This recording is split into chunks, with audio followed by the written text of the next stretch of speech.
Bible, while fully recognizing the basic distinction in maleness and femaleness, talks about both genders having equal status before God because both are image bearers.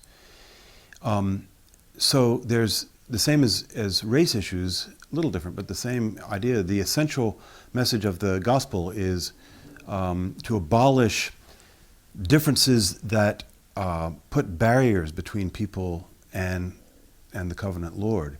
So Paul famously to the Galatians says, in him there's no Jew, Greek, man or woman. At the same time, the Bible gives men and women somewhat different functions in life. I think one of the terms that's out there is complementarianism, which means we're equal, but we complement one another.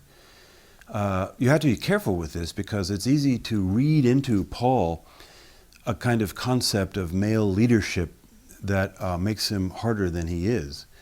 But he does tell us in Ephesians that in a marriage, the man is to love his wife as Christ loves the church, and that means giving up everything for her. It's a leadership kind of love. It's not a general in his army. It's not a corporate CEO leading the company. It's loving leadership, and the wife is to submit. The word is there. You can't get around it. But biblical submission doesn't mean lying down and being walked on.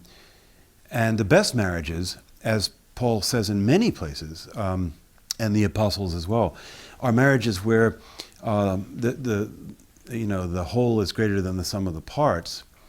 And in most happy marriages, such as mine, I can't remember much of a time when I said to my wife, okay, sorry, but we're going to do it this way.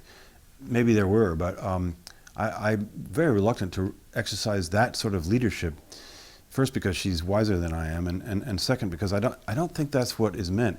Now, you raised the thorny passage, or passages, where a couple times Paul says that women should keep silent in the church.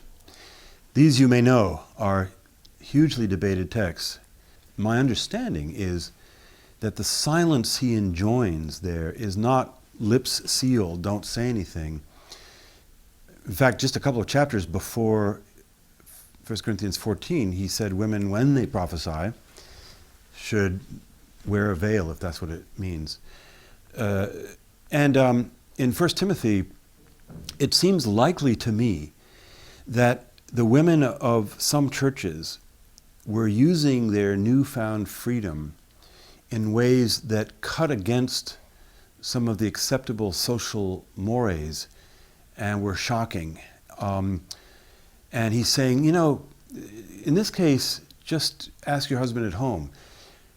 He's not forbidding women to teach or to talk in church. We have a wonderful woman teacher here. I mean, the last thing he's saying is that, because in other places he tells women how to instruct, And in the book of Acts is an extraordinary passage where a young man is preaching, Apollos, and a couple of women take him aside and correct his theology. So this is not a question of top-down hierarchy. Even less is it patriarchy in the worst sense. But there is a priority in some areas, as well as responsibility for the man, and a priority in other areas for the woman that you can't quite blend together.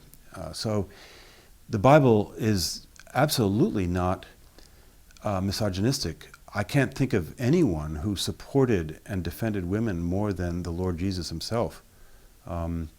He was all alone in the middle of the day speaking to a Samaritan woman at a well, which is completely socially uncouth. And he explained the gospel to her.